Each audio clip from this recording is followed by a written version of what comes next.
Cristo también estuvo en el Estadio Nacional.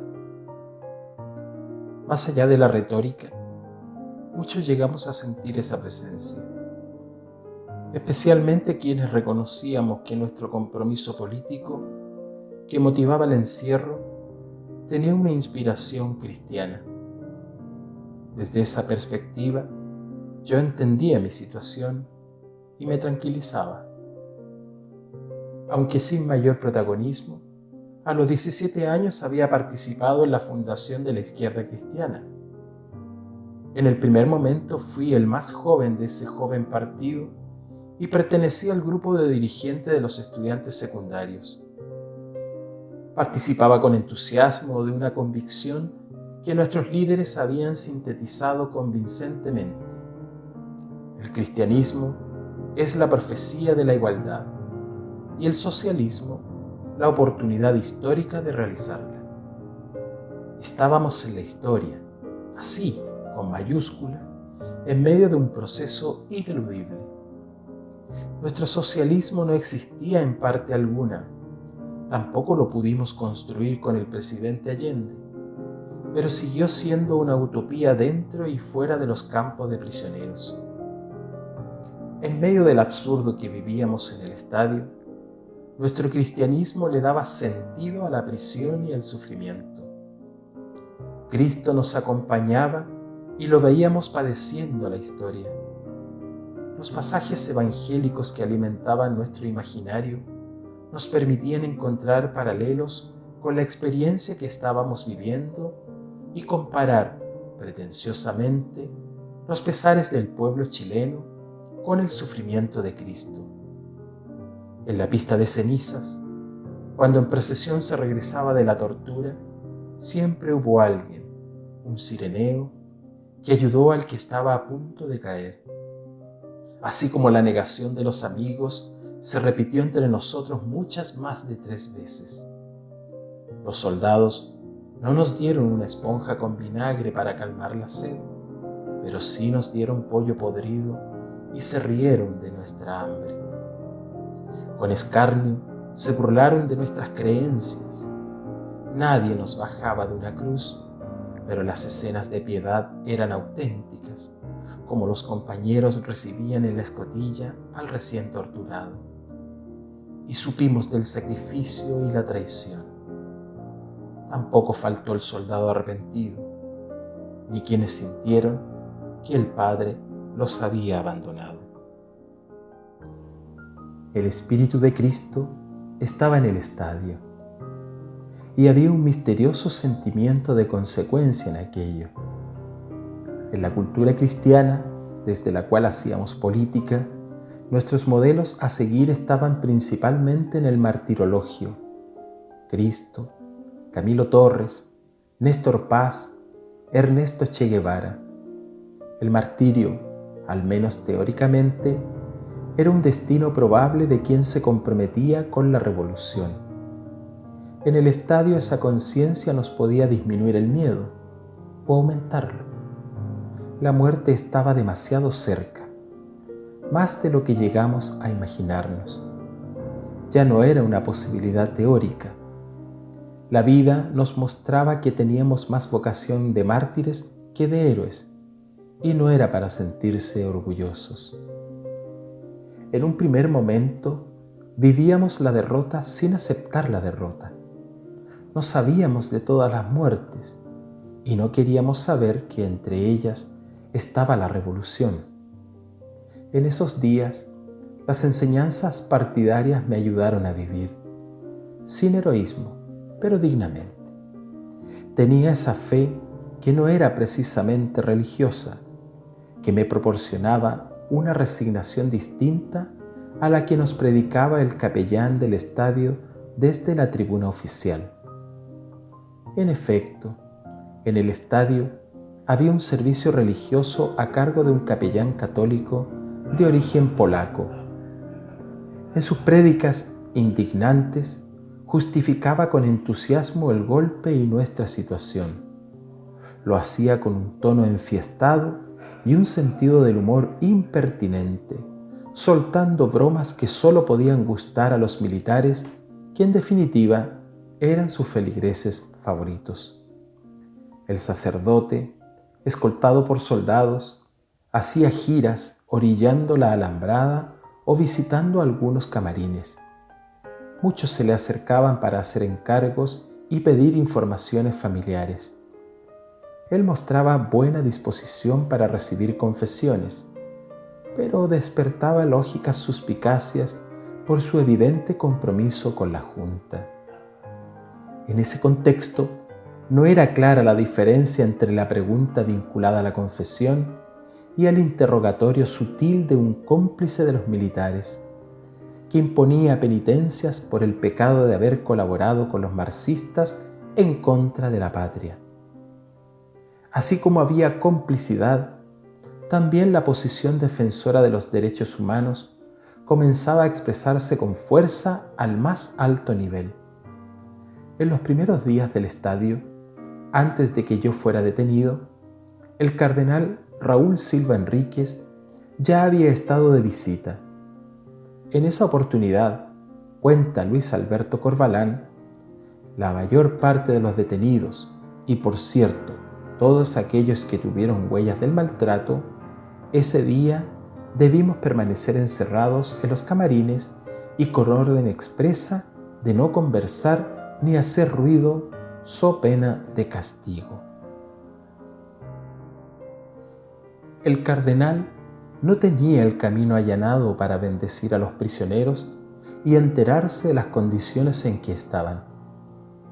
Frente a uno de los camarines, los guardias se cruzaron para impedir que entrara y conversara desde la puerta. El cardenal, cuenta Alberto Gamboa, se abrió paso a empujones y lo hizo tan rápida y sorpresivamente que algunos detenidos que descansaban en el suelo no alcanzaron a incorporarse.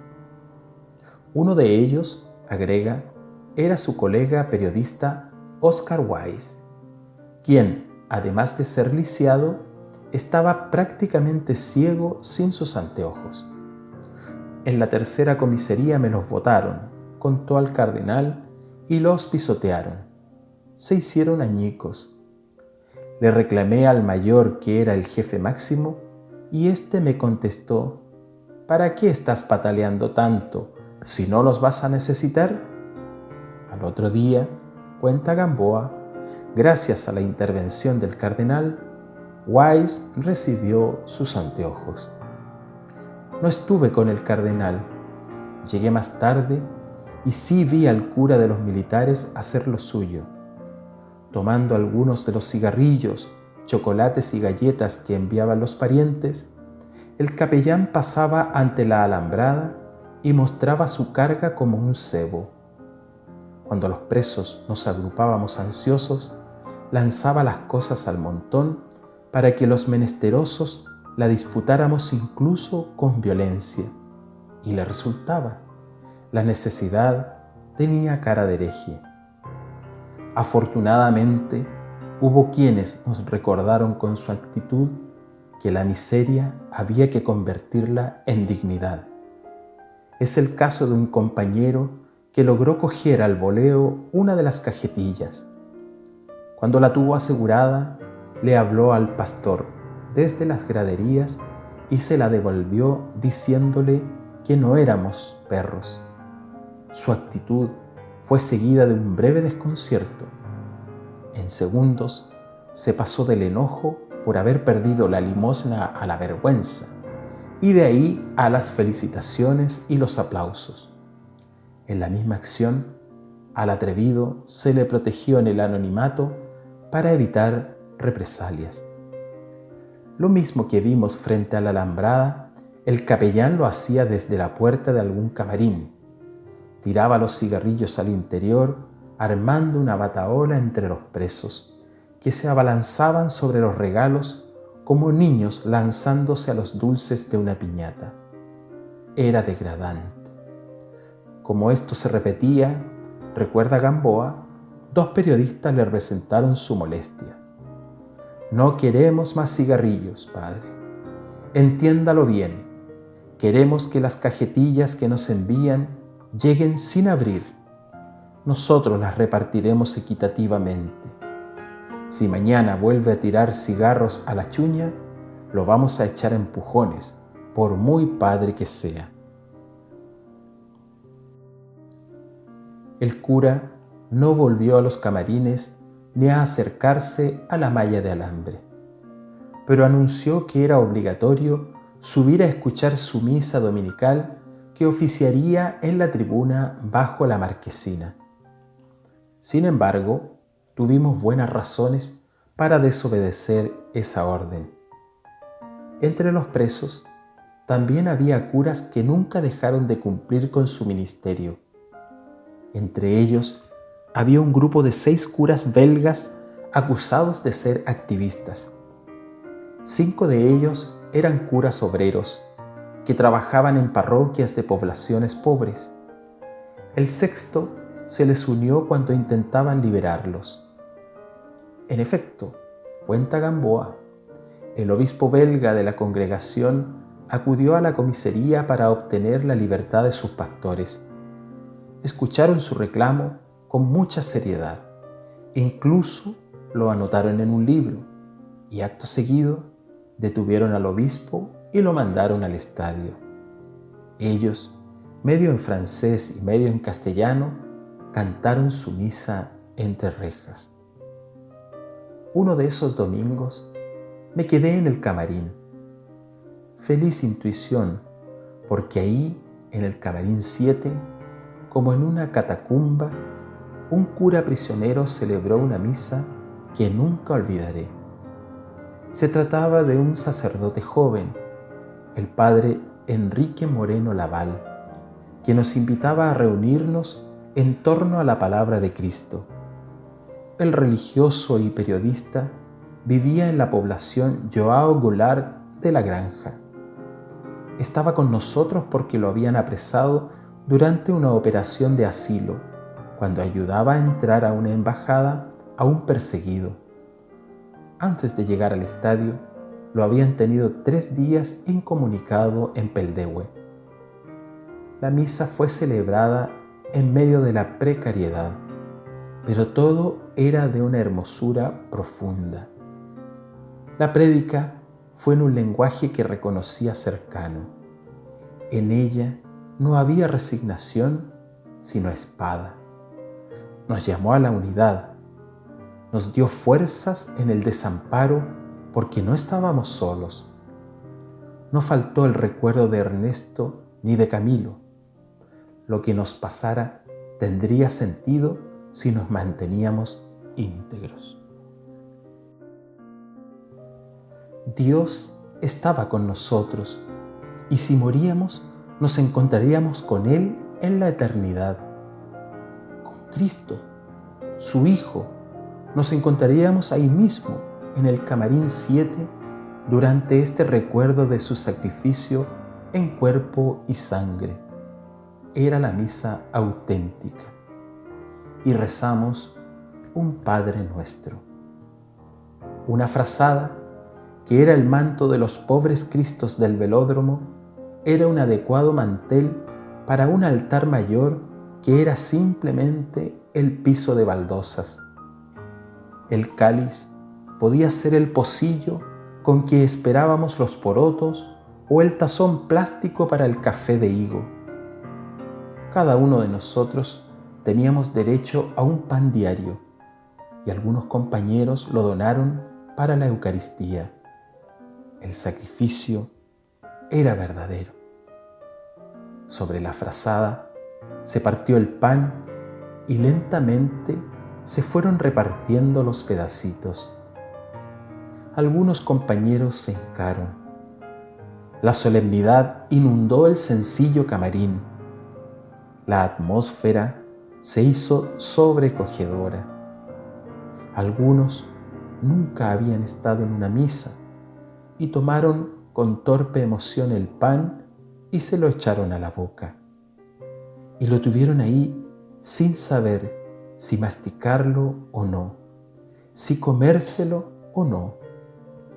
Yo también recibí un mendrugo igual al de mi vecino y compartí sus dolores y esperanzas a través del saludo que nos dimos, de la fraternal blandura de la amiga, de las miradas tristes. La emoción llenó la celda. Nos dimos un abrazo o un apretón de manos. En tanto, los soldados ya habían irrumpido con fusiles, pero se detuvieron, tal vez por respeto, quizá por vergüenza. No comulgaron, tampoco impidieron que la misa terminara. Alguno lloró frente al sacerdote. Sobre la frazada quedaron algunas migas que obviamente no fueron despreciadas. Salimos del camarín con una callada alegría.